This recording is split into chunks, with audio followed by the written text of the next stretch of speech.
Halo Sobat Linux, kembali lagi dengan saya Tux. Hari ini kita bakal bedah tuntas topik yang krusial banget buat hidup kita sebagai sysadmin. Nah, sebagai penguin nih ya, saya tuh suka banget sama suhu yang sedingin es. Dan idealnya, kita kan pengen suhu server-server production kita juga ikutan dingin dan stabil kan? Di penjelasan kali ini, kita bakal menyelami gimana sih cara mengoptimalkan infrastruktur Linux kita secara mendalam. Gimana caranya? Pastinya dengan milih arsitektur reverse proxy yang tepat dan ngebangun cluster Docker Swarm yang benar-benar tangguh pakai high availability. Kita bakal bedah data dan studi kasus nyata nih, biar server kita tetap online, efisien, dan yang paling penting, kita bisa tidur nyenyak di malam hari tanpa diganggu notif server down. Yuk, langsung aja kita mulai. Agenda kita hari ini lumayan padat ya Sobat Linux.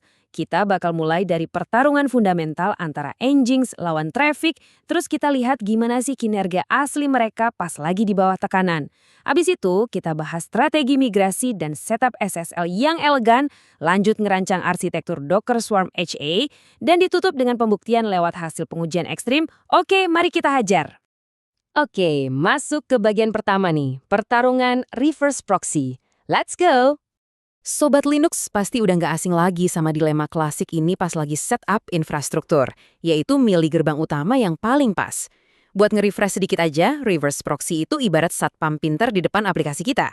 Dia yang ngatur routing dinamis, bagi-bagi beban trafik, dan yang paling penting nih, dia yang ngurusin TLS atau SSL termination. Kenapa ini vital banget? Karena lapisan inilah yang bikin kita bisa upgrade aplikasi dengan zero downtime. Tinggal nyalain satu kontainer, matiin yang lama, dan boom, aman. Plus, ini juga nyembunyiin backend kita dari internet liar. Jadi attack surface atau celah serangannya bisa kita pangkas habis-habisan. Nah, mari kita pertemukan dua jawara kita. Di pojok kiri, kita punya Nginx. Nginx ini ibarat veteran perang, pakai file konfigurasi statis yang super efisien dan bener-bener battle-tested. Gak perlu diraguin lagi lah keandalannya. Terus di pojok kanan ada Traffic. Nah, ini nih darah muda di dunia kontainer yang lagi naik daun banget. Apalagi karena fitur Dynamic Service Discovery-nya.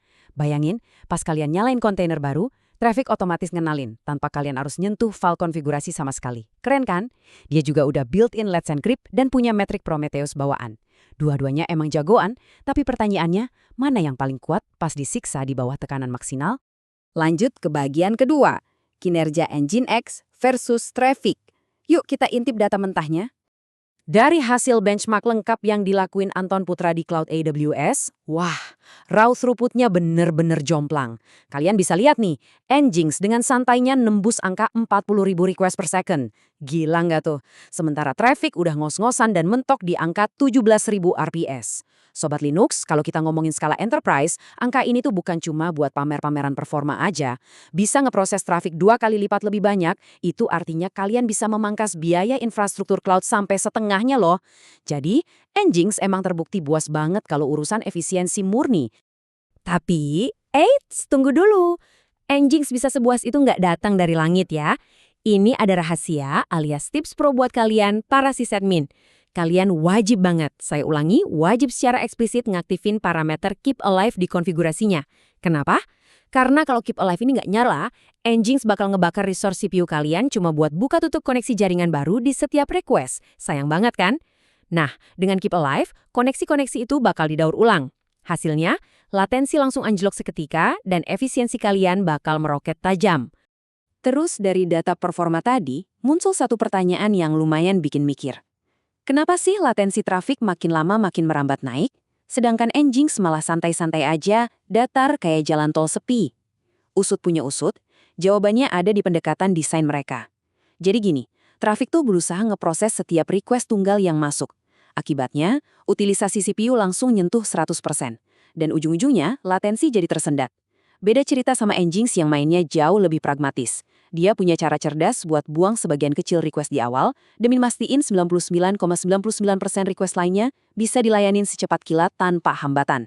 Pendekatan ini benar-benar brilian banget buat ngejaga user experience.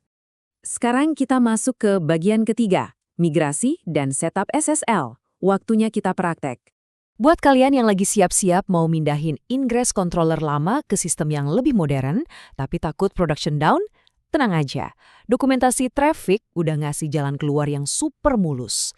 Pertama, kalian jalanin aja Traffic barengan sama Nginx yang udah ada. Yang bikin takjub, Traffic ini bisa langsung ngebaca anotasi Nginx kalian apa adanya.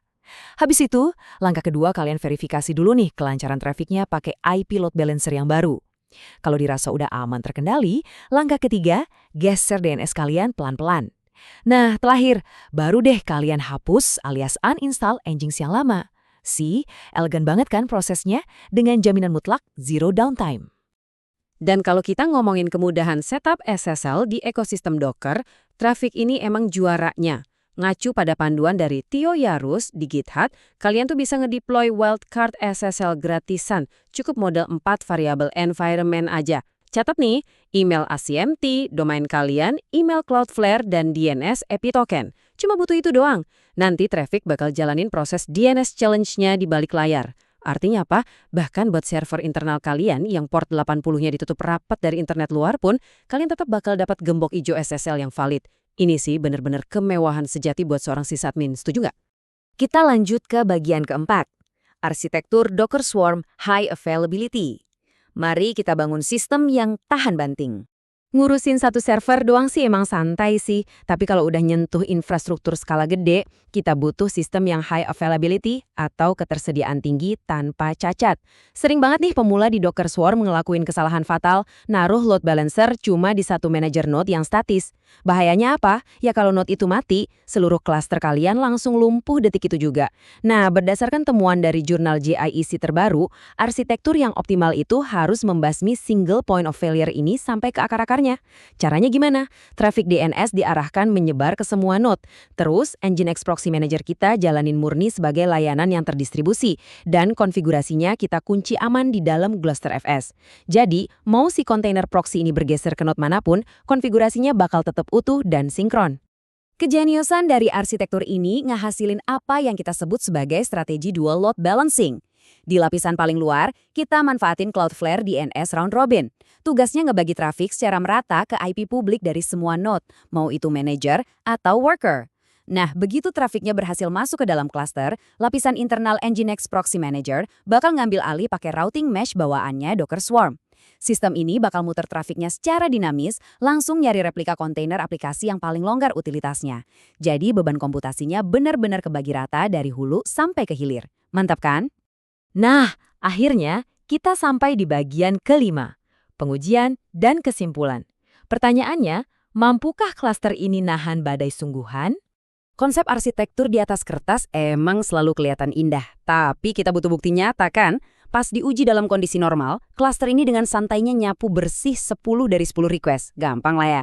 Tapi coba kita lihat pas badai disimulasikan. Pas satu node sengaja kita kill atau matiin total, sistem cerdas ini langsung gerak cepat ngarahin ulang trafficnya. Dan pum, 70% request masih selamat dilayani. Lebih gila lagi pas masuk skenario ekstrim, di mana dua node hancur berkeping-keping di saat yang bersamaan, 50% uptime masih tetap tegak berdiri. Bayangin, infrastruktur kalian secara harfiah masih bisa napas, walau 2/3 dari armada kalian tenggelam. Ini ngasih waktu yang luar biasa berharga buat tim teknis kalian ngelakuin proses recovery. Dan ini dia bukti visual dari self-healing yang pasti bikin sysadmin manapun ngerasa puas banget. Tepat di momen pas salah satu node yang nampung reverse proxy mendadak crash, kalau pakai infrastruktur tradisional sih udah pasti langsung down ya. Tapi di sini keajaiban Docker Swarm langsung bereaksi dalam hitungan detik. Sistemnya nyadar kalau node itu hilang, dia langsung narik data konfigurasi dari GlusterFS dan menghidupkan kembali Nginx Proxy Manager di node lain yang masih seger bugar. Semua proses failover ini murni jalan otomatis. Yap, kalian para sysadmin nggak perlu kebangun tengah malam dan nyentuh keyboard sama sekali. Dari optimasi Keep Alive Nginx yang gahar banget, sampai ngerakit arsitektur self-healing yang canggih di ekosistem Docker Swarm, penjelasan kali ini udah ngebekelin kalian sama skill fundamental buat jaga suhu server tetap dingin dan ngejauhin kalian dari mimpi buruk yang namanya downtime. Tapi pertanyaannya sekarang buat kalian nih Sobat Linux, udahkah kalian ngecek lagi konfigurasi gateway di infrastruktur kalian yang sekarang? Apakah klaster kalian udah benar-benar siap bermanuver kalau tiba-tiba salah satu node utama mati hari ini juga? Teruslah bereksperimen ya, dan perkuat terus pertahanan server kalian.